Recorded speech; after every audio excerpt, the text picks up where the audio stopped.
Saat ini kita akan mendengarkan sebagian dari firman-Nya. Firman Tuhan bukan sekedar kata-kata, tapi kehidupan itu sendiri. Seperti Yesus yang adalah firman yang hidup, hari ini juga Ia yang dalam hati kita melalui kebenarannya.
Berdoa dan mengucap syukur. Haleluya. Mari kita berdoa. Engkau adalah pintu atas kehidupan yang baru bagi kami. Sebab itu kami datang kepada Tuhan yang dapat membuka dan menyingkapkan kegelapan itu dari kehidupan kami, sehingga terang-teranglah kehidupan kami, sehingga orang lain dapat membaca surat Kristus dalam kami dengan nyata dan jelas. Sebab itu tolong kami supaya tidak menjadi abu-abu di dalam pengiringan kami kepada Tuhan. Lewat firman-Mu Engkau memperjelas apa yang harus kami perbaiki dalam hidup kami, supaya kami boleh menjadi imago Dei yang sangat terlihat jelas, tertangkap dengan sempurna oleh setiap orang yang memandang dan melihat kami. Karena untuk itulah Engkau menciptakan kami, dan untuk itulah Engkau menghadirkan kami dalam dunia. Terima kasih Bapa, di dalam nama Tuhan Yesus yang firman yang hidup, kami siapkan hati kami untuk mendengarkan suara-Nya berkata-kata melalui kami. Di dalam nama Tuhan Yesus Kristus. Amin. Shalom Bapak Ibu yang dikasihi oleh Tuhan. Terima kasih bentar ya Bapak Ibu.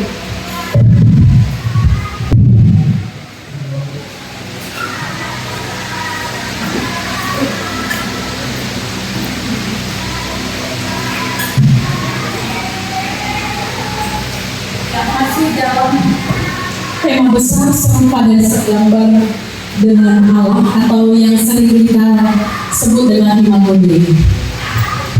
Ya, Bapak Ibu, sebelum saya sampai pembahasan kepada tema kecil kita, apa yang akan kita lakukan dalam hidup kita ke depan lagi, ya saya dari sini akan menyampaikan kepada kita semuanya sesuatu yang perlu kita mengerti dan pahami.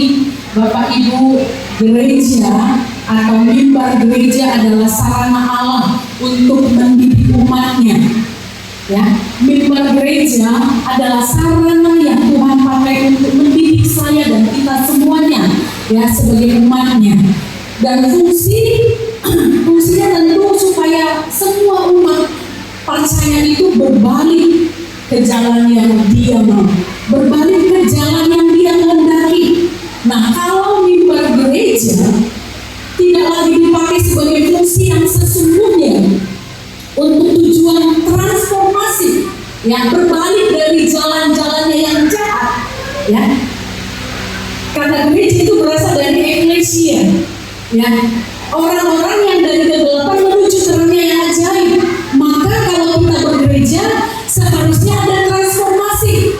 Kalau mimbar gereja ini dipakai dan ada hamba Tuhan yang menyampaikan dari depan, bukan supaya Bapak Ibu di sini semuanya maksudnya supaya dilukai, tetapi maksud daripada gereja Tuhan, mimbar Tuhan itu dipakai untuk terjadinya transformasi, terjadinya perubahan. Jadi sangat disayangkan Bapak Ibu kalau akhirnya gereja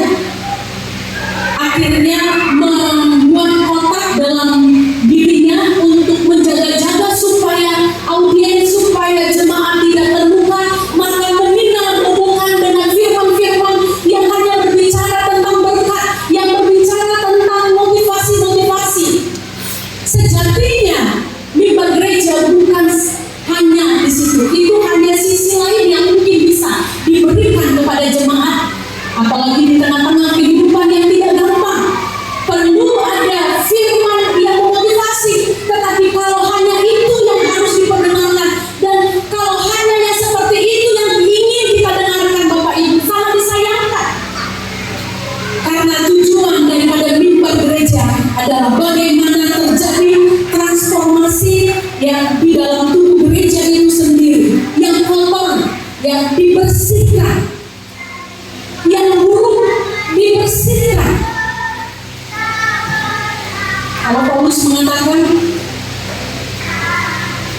bahwa bukan saatnya lagi engkau diberi makanan yang ringan, bukan lagi bubur menjadi makananmu, tetapi makanan yang keras. Bapak Ibu, saya mau tanya, kita semuanya siapa yang jadi Kristen itu setelah dewasa? Yang jadi Kristen setelah dewasa siapa di sini? Cuma Ibu dia. Yang sudah Kristen dari sejak di dalam rahim ibu itu siapa? Kita semuanya, termasuk saya. Artinya dari sejak mungkin ya, kalau mama papanya adalah orang-orang yang dekat dengan Tuhan, pasti dari sejak rahim sudah didoakan, sudah didengungkan lagu-lagu rohani supaya anak ini tumbuh dengan hati yang peka dengan Tuhan. Lalu setelah dia lahir sudah mulai bisa jalan dan lain sebagainya, yang mulai dididik untuk datang ke rumah Tuhan, mengenal Tuhan sudah sejak dari kecil kita, sudah jadi Kristen sudah mulai dari sejak dini kita, dan sudah begitu banyak firman yang bisa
Seperti yang minggu lalu saya minta kita semuanya menengadah, seperti sebuah wadah yang sedang terbuka untuk Roh Kudus bekerja di dalam kita. Dengan hati yang siap, dengan hati yang terbuka kepada Tuhan, biarlah hari ini engkau tampung semua setiap hal yang disampaikan menjadi sesuatu yang sangat berharga bagi dirimu.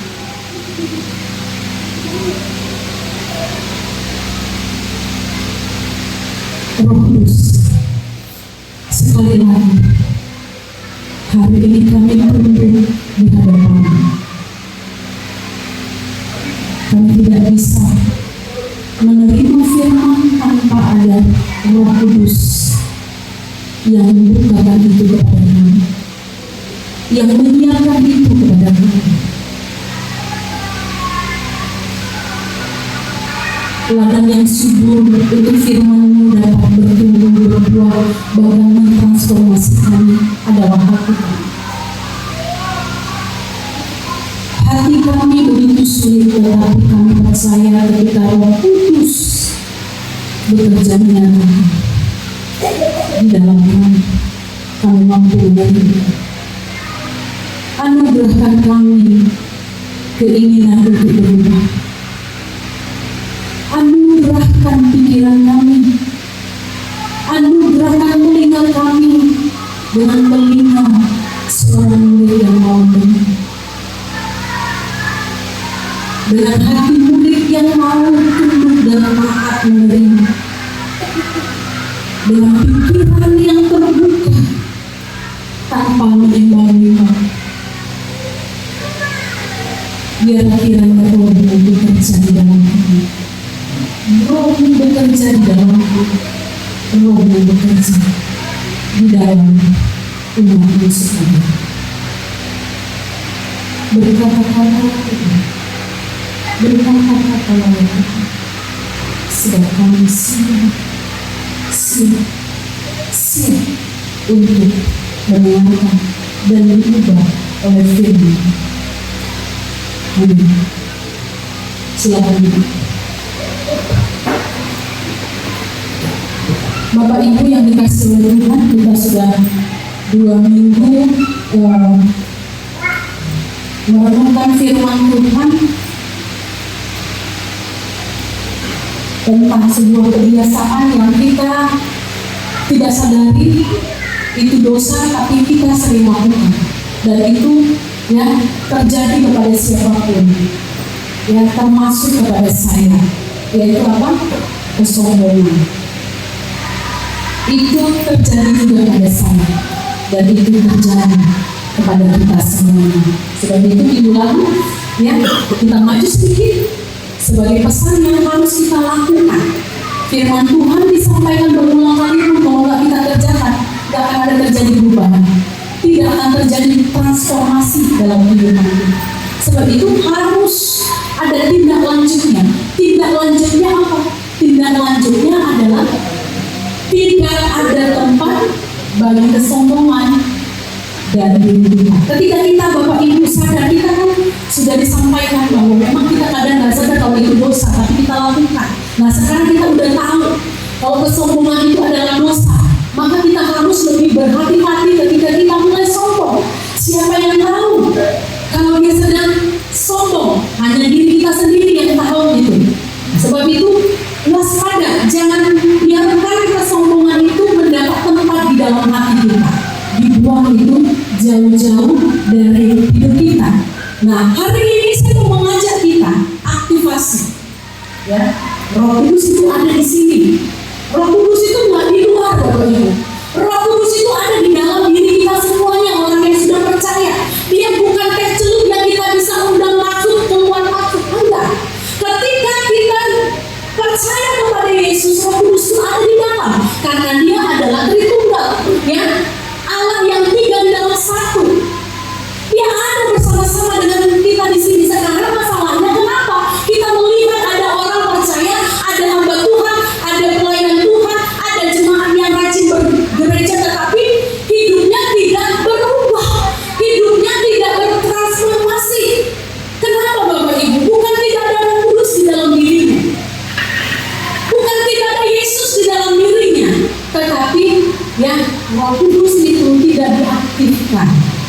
Kudus itu tertidur dia, layu matanya, sayu matanya. Kalau dulu tuh ada tuh ya semacam gambar ilustrasi, ada gambar-gambar binatang, terus di dalam hati ini ada kasih, gambar kasih. Nah, lalu kasih itu menjadi tidak berfungsi, nggak bekerja karena tidak diaktifkan. Nah, hari ini ya, bagaimana kita bisa menjadi serupa, segambar dengan Allah atau imago Dei, itu dapat kita aktivasi, sehingga ketika itu diaktifasi Bapak Ibu, maka kita akan rasakan kerajaan surga di bumi seperti di surga sana. Kita akan menikmati suara surga sekalipun kita masih di bumi, karena ada orang-orang yang mengaktifasi potensi serupa dan segambar dengan Allah. Jadi ini tema yang menjadi renungan kita pada saat ini. Aktivasi potensi serupa dan segambar dengan Allah atau imago Dei.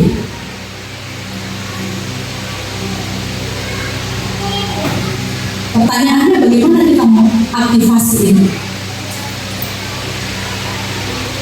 Ya kan? Bagaimana caranya kita mau mengaktifasi? Tentu untuk membuka ini kita tidak dapat lakukan dengan kekuatan kita sendiri. Kita perlu yang anugerah Tuhan. Kita tidak bisa berubah karena dipaksa, nggak bisa. Kalaupun kita dipaksa untuk berubah, biasanya perubahan itu bersifat temporer, bersifat sementara. Hari ini karena dipaksa dia berubah, tetapi nanti ketika ada waktu lena, tidak ada yang memantau, tidak ada yang menegur, tidak ada yang memberitahu, mulai lagi penyakitnya kembali, hal-hal buruk itu kembali. Nah, Bapak Ibu coba renungkan, kenapa ya aku dulu sempat udah bagus, sekarang kenapa aku jadi mundur?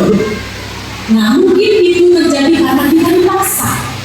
Karena itu tidak lahir dari hatimu.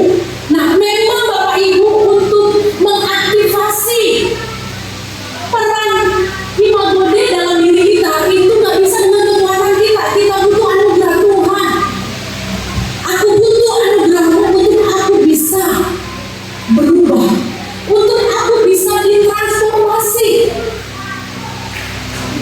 Kita harus buka seluas-luasnya hati kita, pikiran kita, telinga kita kepada pekerjaan Roh Kudus untuk menolong kita bisa membuka kunci itu, sehingga kita bisa melakukan hal-hal yang Tuhan mau di dalam hidup kita sebagai orang-orang percaya. Hanya itu Bapak Ibu. Bapak Ibu semua ada keinginan untuk berubah? Ya. Ada keinginan untuk berubah? Ada. Berapa persen kira-kira keinginan itu? Karena itu menentukan juga nanti pintunya terbuka sedikit saja, ya, lebih besar, dan lebih besar lagi tergantung dari persenan yang engkau berikan kepada Roh Kudus untuk mengaktifkan potensi imago Dei dalam diri kita. Dan saya minta itu terus Bapak Ibu di dalam Tuhan. Setiap pagi Tuhan ubah saya. Saya masih lemah di sini. Kesabaran saya masih setipis kulit bawah. Ubahkan saya Tuhan. Tadi saya begini Tuhan. Karena tiap hari selalu saja ada arena-arena yang Tuhan siapkan untuk menolong kita bisa menciptakan potensi imago Dei. Tapi kadang kita berperang dengan kehendak kita. Free will yang ada di dalam kita, kehendak bebas kita untuk memilih maju atau mundur, menang atau kalah, besar atau kecil, itu ditentukan oleh free will kita, kehendak bebas kita untuk memilih.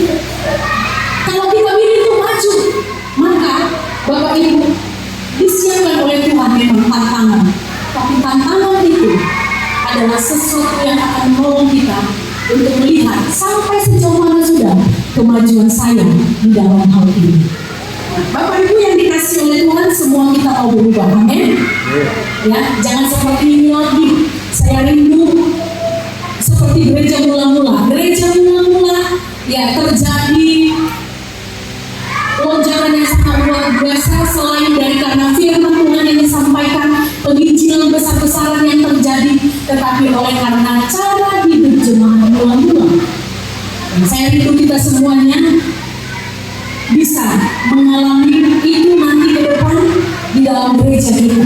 Bapak Ibu, dalam Efesus 2 ayat 10 dikatakan bahwa setiap kita diciptakan di dunia ini untuk mencerminkan atau memantulkan perbuatan atau pekerjaan yang baik, dan itu sudah direncanakan oleh Tuhan. Ketika Tuhan menciptakan kita dari sejak awal, dikatakan ketika Tuhan menciptakan manusia itu sungguh amat baik, tidak ada yang tidak baik. Yang lain baik, tapi manusia sungguh amat baik. Kenapa sungguh amat baik? Karena dia adalah imago Dei, diciptakan segambar dan serupa dengan Allah, tetapi dosa telah membuat manusia itu menjadi cemar. Manusia itu tidak menginginkan yang baik. Padahal dari sejak awalnya Tuhan menciptakan manusia itu sungguh amat baik. Yang muncul di dalam pikirannya, di dalam hatinya hanyalah kebaikan, bagaimana dia memuliakan Tuhan. Tetapi dosa membuat manusia itu menjadi cemar. Dan dalam Efesus 2 ayat 10 dikatakan kita ini sudah diciptakan dari sejak semuanya untuk melakukan apa yang baik, dan Dia mau supaya kita melakukannya. Nah Bapak Ibu, tapi di zaman anugerah Tuhan sudah menunjukkan kebaikan dan kesetiaan yang kasihnya kepada kita dengan Dia mati di atas kayu salib, supaya kita kembali kepada tatanannya yang pertama. Ketika Tuhan menciptakan manusia, Dia mau mengembalikan kita kepada posisi imago Dei itu. Mari kita baca dulu Efesus 2 ayat 8, 9, lalu ayatnya yang ke-10.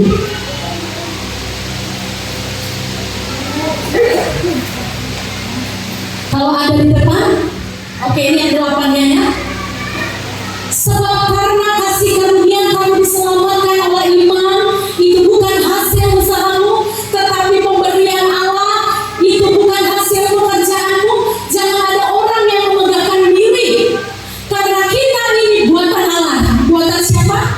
Buatan Allah yang diciptakan serupa dan segambar. Diciptakan sekarang, kita diciptakan ulang, ya, di recycle, kira-kira seperti itu. Yang diciptakan dalam Kristus Yesus untuk melakukan pekerjaan baik yang dipersiapkan Allah sebelumnya. Ia mau supaya kita hidup di dalamnya. Kita ini sudah dipersiapkan, sudah didesain, sudah dipola untuk melakukan hal-hal yang baik. Tapi dosa membuat kita tidak melakukan yang baik. Tapi oleh anugerah Tuhan, Dia ambil kembali kita, di recycle kembali di dalam Kristus, ya. Supaya apa? Supaya kita bisa kembali kepada tatanan yang Allah lakukan sejak awal mulanya penciptaan manusia.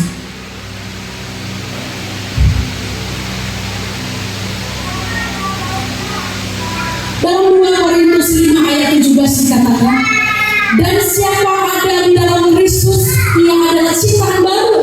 Yang lama sudah berlalu, sesungguhnya yang baru sudah datang. Kita semua yang ada di hadapan saya adalah orang-orang percaya yang telah ditebus oleh darah Kristus. Dan ketika kita mengatakan saya adalah orang yang ditebus oleh darah Kristus, maka Bapak Ibu, setiap kita wajib hukumnya kita harus mencerminkan, menggambarkan sesuatu yang baru. Karena yang lama sudah berlalu, yang baru sudah datang. Ketika kita di dalam Kristus, yang baru yang sudah datang, yang baru itu datang. Nah, tapi Bapak Ibu jujur bahwa dengan mengafirmasi saya suka begini, sesuatu yang baru sudah datang dalam dirimu. Aku manusia yang baru, dan aku ciptaan yang baru di dalam Kristus, dan aku menjadi baru di dalam Kristus. Bapak Ibu, saya dalam kepolosan saya sering juga melakukan hal-hal seperti ini dulunya, ya. Saya lakukan hal-hal seperti itu sebagai afirmasi. Tapi Bapak Ibu yang dikasih oleh Tuhan, dengan mengafirmasi diri saja bahwa saya adalah ciptaan baru, tidaklah mengubah apapun, tidak mengubah apapun dalam diri saya sampai cara hidup baru itu benar-benar diaktifasi dalam kehidupan saya sehari-hari saya. Nah, seseorang tidak otomatis berubah hanya karena ke gereja. Ya, kita melihat ada banyak orang datang ke gereja setiap minggu, tapi masih kita temukan juga nggak berubah dia, tetap ada begitu. Masuk kandang ayam tidak membuat kita jadi ayam, benar? Ya, jadi masuk gereja belum tentu kita mengubah apa-apa dalam kehidupan kita. Ada orang dia minggu ke gereja, tapi ketika dia keluar dari gereja, baru saja satu langkah keluar dari gereja, udah marah-marah. Ke gereja tapi tetap kasar. Ke gereja tapi tetap nyimpan dendam. Ke gereja tapi sering sekali nyakitin hati orang. Ini poin ini saya bilang, ini saya di Tuhan. Nah, apalagi saya seorang hamba Tuhan, kadang-kadang lihat sesuatu yang gak beres, terus saya tegur. Kalau dulu saya kurang hikmat, kadang di depan orang ya saya tetap tegur, tapi berjalannya waktu Tuhan mengajari saya. Tapi udah begitu pun tetap ada orang yang gak suka, iya kan? Ini tuh Tuhan, ini saya nih.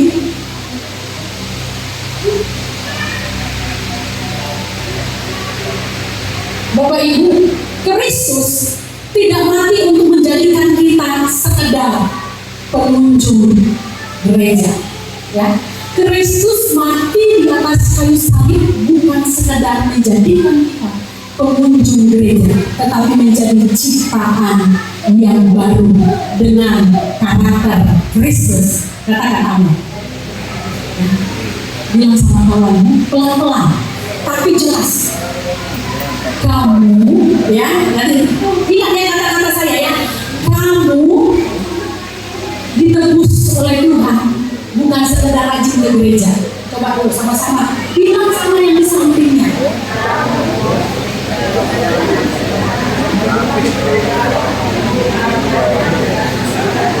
Ya. Nggak ada artinya Bapak Ibu kita rajin ke gereja. Tuhan Yesus mati di atas kayu salib bukan supaya kamu rajin ke gereja aja, enggak. Nah sekarang lanjutkan.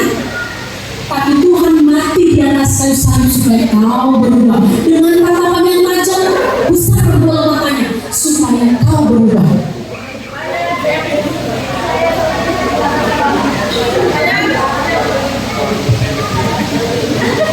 Bapak Ibu, saya hanya lihat beberapa dari kita, kenapa mesti malu-malu? Ya, bilang sama samping kiri kanan, kalau nggak bisa kiri kanan, salah satu sisi aja, kanan sama yang kiri boleh. Ya, ingatkan dia sekali lagi, Tuhan mati di atas kayu salib bukan supaya kau hanya rajin ke gereja, bilang. Ayo Bapak Ibu ngomong.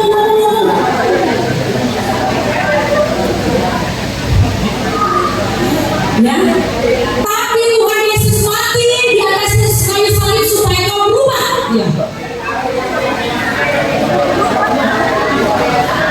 Amin. Oke. Nah, sekarang kan sudah sisi kanan kiri ya.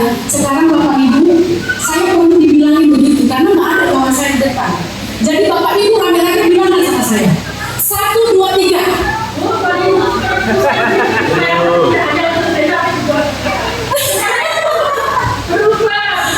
Berubah. Jangan marah-marah. Terima kasih Bu Rini. Ini adalah pengakuan yang sangat jujur. Jangan marah-marah. Ya, semoga saya bisa terus terkikis ya kemarah-marahan saya ini. Tolong saya kalau udah mulai marah, Bu, tensinya diturunkan Bu, tensinya diturunkan, gitu ya. Oke, terima kasih untuk jemaat Tuhan. Bapak Ibu kita semuanya sedang ada di dalam prosesnya Tuhan untuk belajar menjadi serupa dan segambar dengan Dia. Nah, sekarang apa yang harus kita lakukan untuk aktivasi tersebut? Yang pertama, kan tadi saya bilang gak bisa hanya dengan afirmasi, tetapi perlu kita aktifkan. Ada kemauan, ada keinginan untuk mau berubah, dan itu kita harus lakukan. Pertama adalah miliki buah roh. Ada berapa buah roh? 9 itu gak mungkin bisa kita semuanya. Percaya sama saya. Jangan ada yang bilang, Tuhan, aku bisa 9 roh. Buah roh itu aku kerjakan. Jangan sombong, ya. Tapi Bapak Ibu, kita diminta untuk aktifkan ini. Gak bisa. Jalan untuk berubah adalah aktifkan. Gak bisa semua salah 1, salah 2, salah 3, salah 4, salah 5, salah 6, dan seterusnya. Dan setiap waktu kita terus meminta Roh Kudus menolong kita supaya buah-buah roh itu ya tertanam di dalam hati kita. Bagaimana caranya? Tentu kita minta kepada Tuhan lewat doa kita, ya. Buat semacam ruang sunyi. Saya diberkati, Pak Tan mengatakan istilah ruang sunyi. Ruang sunyi bukan berarti kita mau cari buah dan menyendiri di sana, tapi ruang sunyi adalah ruang kita sendiri bersama dengan Tuhan. Maaf, mata saya terganggu, ternyata itu sudah roboh. Betul? Oke. Baru kayaknya, ada enggak? Jadi yang ada di pinggir agak hati-hati aja ya. Nah, ruang sunyi itu adalah ruang intimasi kita dengan Tuhan. Hanya dengan itu buah-buah roh Bapak Ibu bisa ya kita lakukan, kita aktifasi ya. Sendiri dengan Tuhan, membaca firman Tuhan, lewat persekutuan. Jangan bilang malas aku persekutuan, toh dia yang bersekutu juga mau berubah kok. Nggak usah lihat dia berubah atau tidak. Amin. Nggak usah jadi hakim untuk sama dia berubah apa enggak. Sekarang kepada diri kita sendiri, terus menerus kita di hadirat Tuhan, di dalam keheningan bersama dengan Tuhan. Jadi Bapak Ibu, kalau mau buah roh itu teraktivasi dalam diri kita, mulai adakan persekutuan, buat ruang sunyi di dalam hari-hari kita setiap hari. Cari waktu bersama dengan Tuhan secara pribadi. Jangan kembangkan kemalasan kita dengan kita malas berdoa, dengan kita malas firman Tuhan, kita malas persekutuan. Nah, itu Bapak Ibu, nggak ada jalur ninja untuk mengaktifasi buah-buah roh itu. Hanya dengan hal-hal yang demikianlah yang mendorong. Dan itu nggak bisa Bapak Ibu sekali, 2 kali, 3 kali. Itu dilakukan terus menerus sampai hubungan kita itu begitu dalam dan kita mengalami perubahan daripada Tuhan. Dulu mungkin kita pemarah, tapi sekarang menjadi lebih sabar. Dulu mungkin kita pendendam, tapi sekarang kita mulai mengampuni. Dulu kita kasar, tetapi sekarang sudah mulai ada kelembutan. Dulu kita egois, tapi sekarang sudah mulai ada kepedulian. Percaya Bapak Ibu, ketika kita ada di dalam keintiman bersama dengan Tuhan, Tuhan akan melembutkan semua kekerasan hati kita. Apa yang selama ini mungkin susah kita hancurkan di dalam diri kita, itu akan mungkin terjadi kalau kita mau, kalau kita menginginkannya. Amin. Coba kita periksa Bapak Ibu, buah apa yang sudah mulai terlihat dari kehidupan kita. Kalau kita mau bicara tentang kasih, apakah kita mulai mengasihi orang yang sulit dikasihi? Kalau mengasihi orang yang baik padamu, apakah bedanya engkau dengan orang yang tidak mengenal Tuhan, kata firman Tuhan. Nah, sekarang dari segi kasih aja dulu. Apakah kita mulai mengasihi orang yang sulit dikasihi? Kalau belum ada di sana, minta sama Tuhan. Tuhan, buat aku mampu memiliki kasih. Buah roh yang kedua apa? Sukacita. Sukacita, apakah kita mulai mengasihi orang yang sulit dikasihi?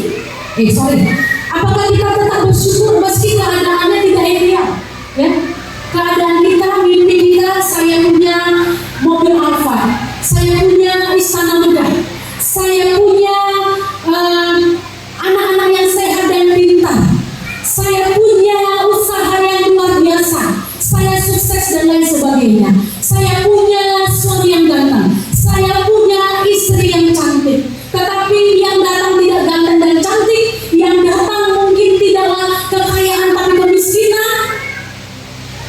kesulitan, masalah dan lain sebagainya, mampukah kita tetap bersukacita di tengah-tengah keadaan yang tidak ideal? Kalau itu belum tumbuh di dalam hati kita bisa minta Tuhan berikan sukacita yang di dalam hidup. Bukan karena atas keadaan apa yang ada di hadapanmu, tapi karena ada Tuhan yang tahu terus melihat itu dengan sukacita. Amin. Nah, saya sedang diuji dengan ini. Sukacita saya tentang hal ini sedang diuji. Dan Tuhan, buat aku bertemu dengan sesuatu yang membuat aku semangat untuk tetap bersukacita. Yang ketiga, damai sejahtera.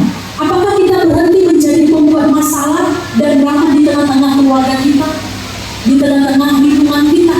Kalau belum, Bapak Ibu, kita bisa minta sama Tuhan. Kalau aku hadir, aku sudah tahu bermasalah. Orang lain tidak kenal kalau aku hadir. Minta sama Tuhan, Tuhan, berikan aku buah-buah ini. Damai sejahtera kuciptakan, bukan untuk aku saja, tapi damai sejahtera kuciptakan kemanapun aku berada. Kesabaran, apakah kita mulai menahan diri ketika provokasi datang, ketika ada orang yang menyebalkan? Bisa nggak? Udah tercipta nggak kesabaran itu? Ketika ada orang yang menyebalkan kita, kita masih bisa tetap senyum, kita masih bisa tetap mengampuni, kita masih bisa berjabatan tangan, kita masih bisa berkawan. Kalau belum, maka mintalah kepada Tuhan. Kesetiaan, apakah kita bisa dipercaya? Dipercaya oleh suami kita, dipercaya oleh istri kita. Bapak Ibu, saya nggak tahu apakah Bapak Ibu punya pengalaman kehidupan atau kebiasaan keluarga seperti kami. Kemarin Pak Tan ngomong dengan saya, selain hubungan dengan Tuhan, hubungan dengan sama, hubungan kita suami istri, jangan ada yang ditutup-tutupi. Kita harus terbuka. Kami memang, saya sendiri sebenarnya dalam keluarga ada baiknya. Keuangan itu satu pintu, ya. Siapa yang bendahara di dalam keluarga? Istri atau suami? Idealnya istri, tapi kalau keadaannya mungkin tidak bisa istri yang jadi bendahara karena mungkin istri tidak terbiasa atau tidak pintar mengelola keuangan. Ada baiknya suami, bisa juga suami lebih pintar, kasih pada suami. Jadi nggak mesti harus istri, tapi idealnya memang istri, ya. Nah, tapi kalau kami yang menetapkan, ya, Bapak pegang uang Bapak sendiri, saya pegang uang saya sendiri, kira-kira begitu. Lalu kami buat kesepakatan, pengeluaran ini Bapak, pengeluaran ini saya, gitu ya. Nah, kemarin Bapak menyampaikan kepada saya, janganlah ada yang kita tutup-tutupi di antara kita. Saya bilang sama Bapak, saya sangat percaya sama Bapak, kalau Bapak nggak menutupi apa-apa. Tapi saya pun seperti itu, Pak. Saya nggak menutupi apa-apa dari Bapak, semua terbuka. Saya bilang, khususnya mengenai keuangan kami berdua, apa? Cuma memang kan kalau saya menyimpan di tempat yang sangat aman, jadi dia nggak tahu berapa nominalnya, kan begitu. Kalau Bapak disimpan di dompetnya atau di ATM-nya. Tapi saya bukan tipikal istri yang suka meriksa-meriksa dompet suami. Enggak, jadi jelas saya nggak tahu berapa uangnya. Ya. Tapi kami punya tugas masing-masing. Nah, jadi bicara tentang kesetiaan. Ya, Bapak Ibu suami istri harus bisa dipercaya dalam hal kesetiaan. Kesetiaan dalam hal keuangan, ya, di mana kita tidak main belakang, kita kasih saudara kita, lalu kita tidak sampaikan kepada pasangan kita. Yang seperti itu harus terbuka transparan. Juga kesetiaan dalam hal apa? Dalam hal hati. Ya, banyak sekarang ini keluarga suami istri masih tidur seranjang, masih pandang-pandangan, masih bilang sayang, honey, sweetie, dan lain sebagainya. Tetapi ternyata hatinya memang udah nggak lagi sama dia. Itu hanya menutupi bahwa hatinya sudah pergi ke tempat yang lain. Nah, jagalah kesetiaan itu. Tapi di sini tidak ada. Amin. Nggak ada di sini, kan? Ada di sini bapak-bapak yang hatinya di luar? Nggak ada, ya, Bapak Ibu ngerti maksud saya ya, yang sudah berkeluarga. Ya, tidak berubah sedikit pun kesetiaan kita kepada orang-orang yang sudah diberikan Tuhan kepada kita. Lalu kelemah lembutan, kita tidak berlalu kasar atau arogan. Ya, Bapak Ibu kalau kita tahu bahwa kita punya tipikal kasar, ya singa. Saya suka bilang sama Pak Pan, saya bilang sama Nadia, nah coba lihat dulu wajah mama, seperti singa nggak ya? Ya? Seperti singa. Kalau saya masih dilihat seperti singa, kalau singa dari Yehuda masih mending gitu ya. Nah ini singa yang sangat seram. Ya silat mereka, mata kita memerah, wajah kita ganas gitu. Bapak Ibu, mungkin ini perlu diperbaiki. Berarti buah roh belum ada. Bapak Ibu kalau di sini itu panas, itu biasanya terpancar di sini, betul nggak? Betul nggak? Tapi kalau di sini dingin nggak? Bisa nggak dibohongi di sini panas terus keluarnya dingin? Sejuk wajahnya, bisa nggak? Hah? Ada yang bisa menunjukkan kepada saya yang bintang drama? Di sini ini panas, bubusi lagi. Di sini panas, tapi di sininya dingin, kayak sejuk. Ya, bisa begitu? Bisa Bu, saya tidak bilang. Oh, Pak Titi. Pak Titi bisa contohkan. Ya. Nah, Bapak Ibu mungkin ada yang bintang merahnya bisa lakukan itu. Tapi saya sangat sulit. Apa yang tergambar di sini tergambar di sini. Kalau saya lagi marah, nggak mungkin. Cuma nanti yang bilang, saya itu kaget sampai saya berkaca nanti. Aku muka itu nggak seram gitu ya. Senang juga di dalam hati. Tapi pertanyaannya betul nggak muka aku nggak seram? Kayak kemarin dia, mama marah buat aku tambah ketawa. Katanya begitu kan? Maksudnya muka mama nggak menunjukkan mama sedang serius marahnya. Dan bilang begitu. Jadi, tapi saya sadar Bapak Ibu, muka saya ini muka singa. Iya, apalagi dulu yang kenal saya ya. Gitu. Biar saya takut. Nah, saya minta kepada Tuhan, lembutkan wajah, supaya wajahmu memancarkan sinar kemuliaan Tuhan. Ayo bilang kepada diri sendiri, Tuhan, lembutkanlah wajahku dan hatiku, supaya kemuliaan Tuhan tampak dalam wajahku. Perlu Bapak Ibu, kadang-kala keselamatan datang pada orang yang ada di luar sana, datang dengan cara yang sederhana. Mereka lihat wajah kita penuh kemuliaan Allah, mereka bertobat. Tidak perlu ada firman, tapi mereka sudah bertobat. Amin. Tapi kalau wajah kita cium-cium, gitu-gitu Bapak Ibu, sekuat apapun iman orang, mati dia terkapar karena lihat wajah kita. Tapi sekarang Bapak Ibu mari kita latih wajah kita, wajah kemuliaan Tuhan. Amin. Ayo berikan diri senyum. Ya, bangun pagi-pagi, lihat wajah istri dengan wajah yang penuh dengan kemuliaan Tuhan. Lihat wajah suaminya penuh kemuliaan Tuhan. Amin. Jangan bangun karena tahu ada tuntutan hari ini, lalu munculnya dipanjangkan ke depan.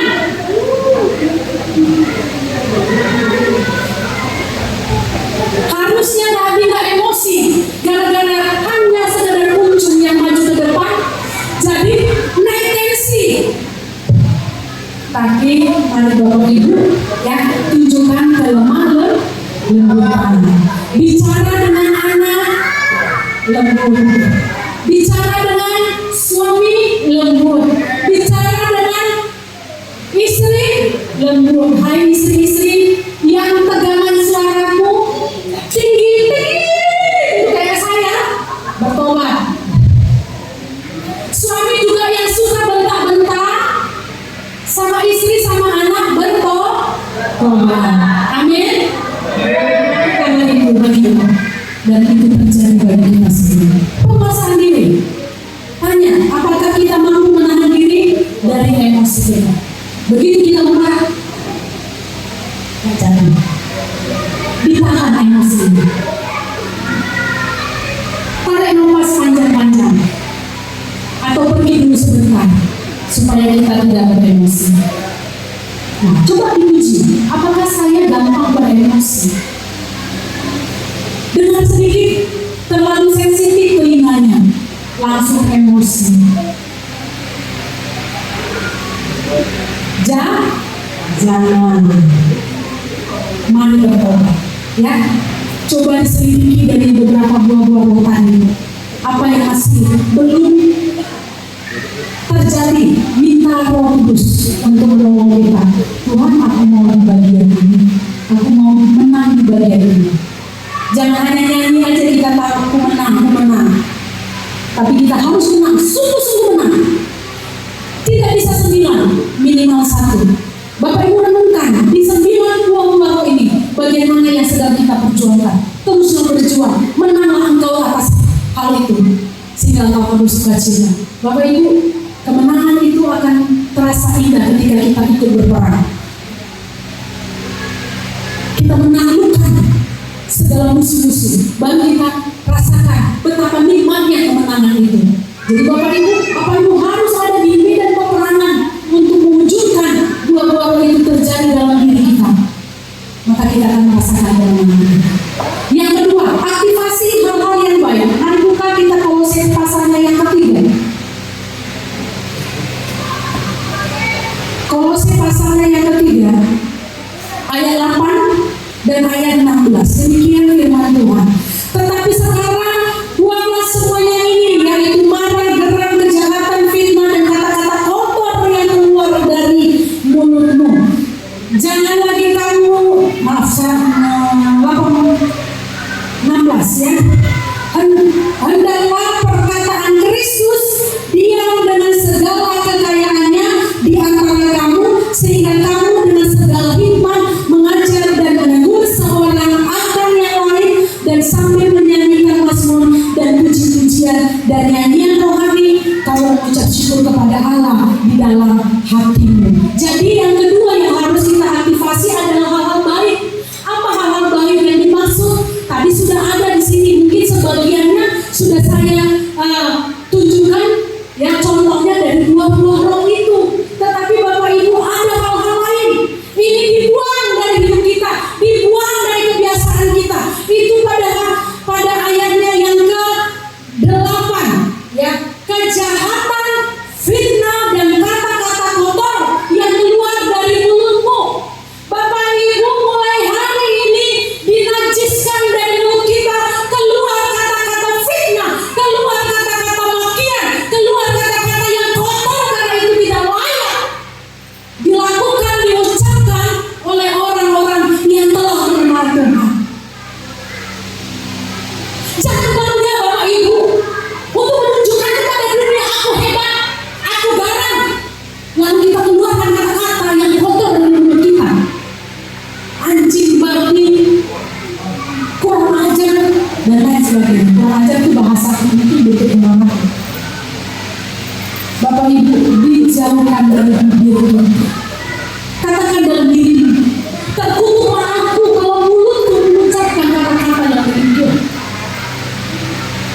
Marah sama anak, keluar kata makian. Marah sama suami yang maki-maki. Habis-habis dibuang Tuhan, dijauhkan Tuhan kata-kata kotor dari mulut kita. Jangankan mengeluarkan, memikirkannya pun Bapak Ibu, kiranya kita tidak sanggup memikirkan, mau bilang hanya pasal baru di sini saja, kiranya itu yang tidak sanggup kita masukkan di dalam pikiran kita. Buang kata-kata kotor mulai hari ini. Semarah-marahnya kita, Bapak Ibu, dinajiskan keluar dari mulut kita kata-kata kotor, kata-kata kutuk, kata-kata fitnah dari mulut kita. Hentikan mulai dari sekarang. Ajar, didik dirimu sendiri. Dan saya saya pun sedang berjuang di sini, mendidik diri saya. Ketika saya mulai melakukan hal-hal yang tidak benar, saya mendidik diri saya. Tuhan, tolong saya, jaga saya. Tadi saya sudah mulai keceplosan. Hanya dengan cara itu, Bapak Ibu, iman bunda itu bisa terlihat dari kita. Kalau nggak kita keras dengan diri kita sendiri, kalau nggak kita bandel dengan diri kita sendiri untuk kekeh menolak kejahatan, menolak segala fitnah, menolak segala kata-kata kotor yang keluar dari mulut kita, nggak akan bisa berubah kita. Jadi mulai dari sekarang, sejak firman ini disampaikan, putuskan mulai hari ini, saya tidak lagi menggunakan mulut saya dengan cara-cara yang tidak baik. Tapi hal-hal yang harus saya lakukan, dikatakan ayat 16, hendaklah perkataan Kristus. Hendaklah perkataan Kristuslah yang diam dengan segala hikmatnya, yang diam dengan segala kekayaannya, yang kita keluarkan kepada orang lain. Tapi bagaimana kita bisa kekayaan firman Tuhan itu penuh dalam kita kalau kita mau baca firman? Itu sebabnya perlu kita bergaul hari dengan firman Tuhan. Terus kita baca firman Tuhan. Karena firman Tuhan itu mampu menyelamatkan orang yang berdosa, mampu membersihkan kelakuan-kelakuan manusia-manusia dari kejahatan. Hanya firman Tuhan, Bapak Ibu, yang mengubahkan, mentransformasi setiap kita untuk kita menjadi orang yang lebih baik. Mari kita baca firman Tuhan Efesus pasal 4 ayat 29, dikatakan, janganlah ada perkataan kotor keluar dari mulutmu, tetapi pakailah perkataan yang baik untuk membangun di mana perlu, supaya mereka yang mendengarnya beroleh kasih karunia. Amsal 15 ayat 2 dan 4, boleh kita buka bersama-sama.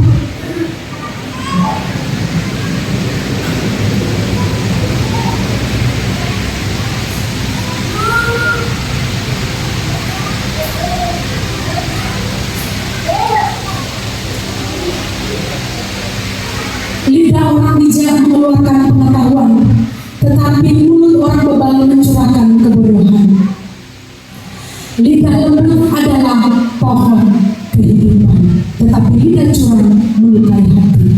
Nah, Bapak Ibu, kalau baca pasal 15 ini kita bisa menemukan banyak firman Tuhan tentang bagaimana kita menggunakan lidah kita, bagaimana kita menggunakan bibir kita, bagaimana perkataan itu yang dapat menghancurkan maupun membangun. Itu sebabnya Bapak Ibu yang dikasih oleh Tuhan, mari kita berjaga-jaga, mari kita mengaktifasi hal-hal yang baik. Apa yang baik itulah yang kita lakukan.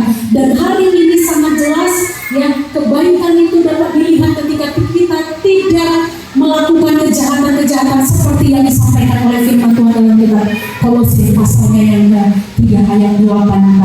Biar kiranya Tuhan menjamah bibir kita, Tuhan memberkati bibir kita.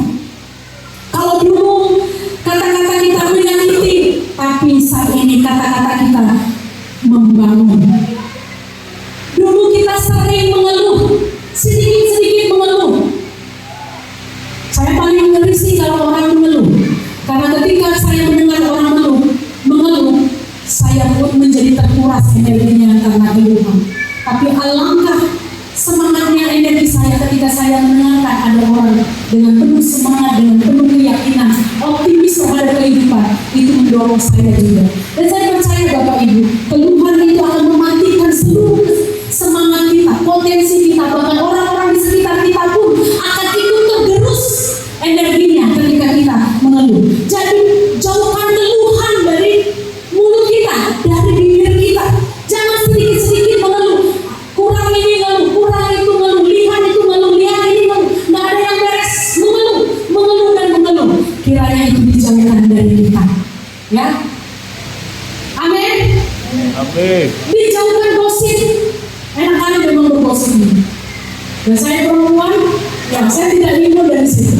Ada berita terhangat apa hari ini? Saya ingin tahu, kepo. Ya, Bapak Ibu, Kiranya kita semuanya dibantu, diingatkan, saling mengingatkan. Ya, jangan kita bahas kalau orang bukan urusan kita. Amin. Jangan dibahas kalau bukan urusan kita. Ya, mati tadi sudah saya sampaikan ya, dijauhkan. Jangan ada di jemaat GKI nanti terdengar. Kudengar bu, jemaat itu tadi maki-maki di luar sana. Dia kan anak Tuhan itu, rajin gereja dia, tapi bahasanya nggak bagus, maki-maki dia. Silakan dua mas, ya fitnah dan lain sebagainya. Tapi apa yang akan keluar dari mulut kita bapak ibu? Mungkin kita harus membangun sebuah kebiasaan atau kultur yang baru setiap hari. Dimulai dari hal yang sederhana. Misalnya, ucapkan kata terima kasih, maaf, aku masih ini. Kira-kira 3 kata ini sulit nggak untuk kita ucapkan? Terima kasih, maaf, susah nggak? Nggak susah ya? Maaf, terima kasih karena sudah mengasihi. Susah nggak?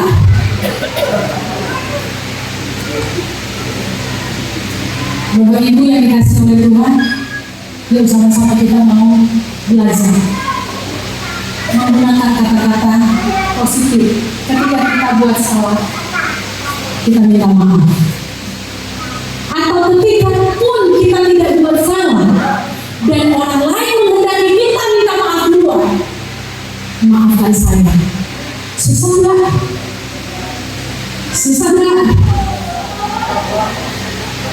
Susah? Ibu terus tidak kasih saya dari semangat.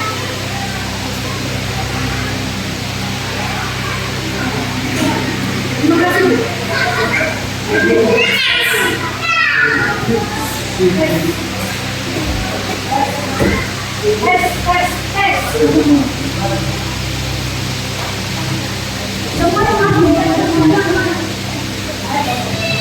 Yes.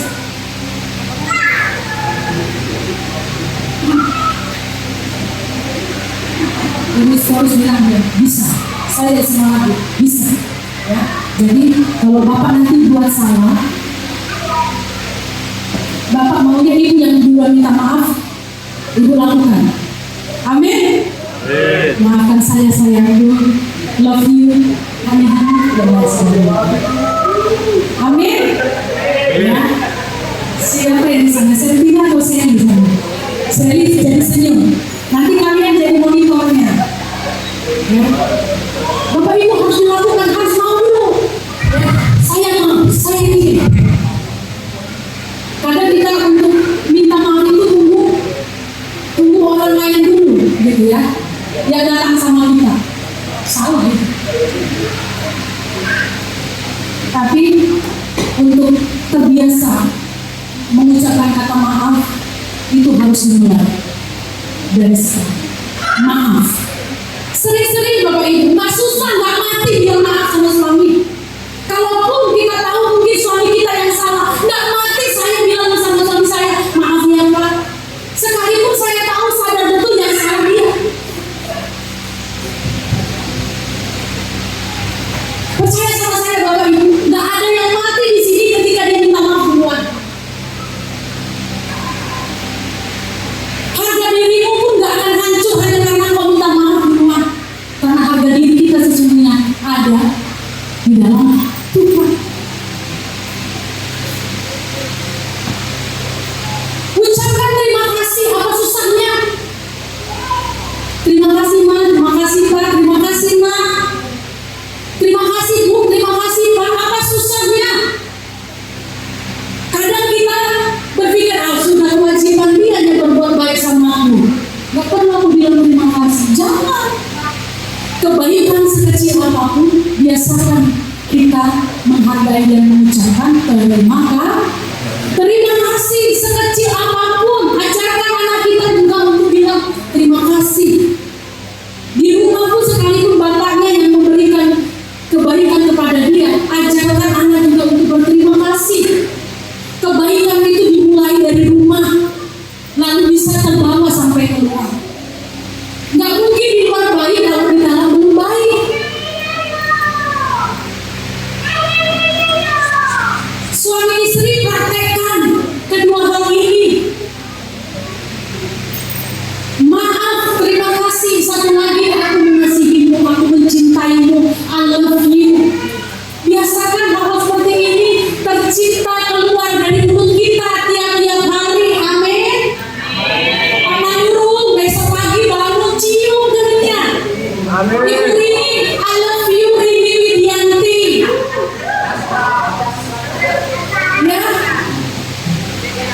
Kalau saya setiap pagi Bapak Ibu, jujur setiap pagi Bapak yang paling sering bangun pagi saya berdoa, dia pun nggak peduli. Kening saya dia cium, semua dia cium, baru dia keluar. Tapi saya nggak seperti itu juga orangnya. Tapi karena kebaikan itu transfer juga. Masa hanya aku yang mau dicium, aku pun mau dicium. Jadi sebelum saya berdoa saya cium dulu. Harus dibangun Bapak Ibu, hidup kita di dunia ini bersama-sama dengan pasangan kita nggak selama-lamanya loh. Nggak tahu siapa yang duluan pergi di antara kita. Jangan nanti sudah menangis. Aduh Bapak, rindu lagi aku. Kenapa nggak kecil aku kembali Bapak? Nggak artinya. Lagi hidup dicium oleh pasangannya. Amin. Lagi hidup disayang luar biasa pasangannya. Amin. Setiap hari ucapkan kata-kata manis sama dia. Amin. Puji Tuhan, mari kita berdoa. Terima kasih Bapak untuk firman-Mu bagi kami. Biarlah firman ini tidak hanya sampai di dunia kami, tapi sampai di hati kami dan sampai di kami melakukannya. Tidak semua ini dapat dilakukan, tapi tolonglah kami supaya kami punya keinginan untuk berubah ya. Kami tidak mau memakai manusia lemah kami, karena kami telah ditebus dengan darah yang mahal. Dan kami mau mencerminkan Kristus dalam kami. Imam Budi hari lepas hari akan tampak lebih terang menderang dan orang mempermuliakan Tuhan. Terima kasih Bapak. Di dalam nama Yesus Kristus kami berdoa. Amin.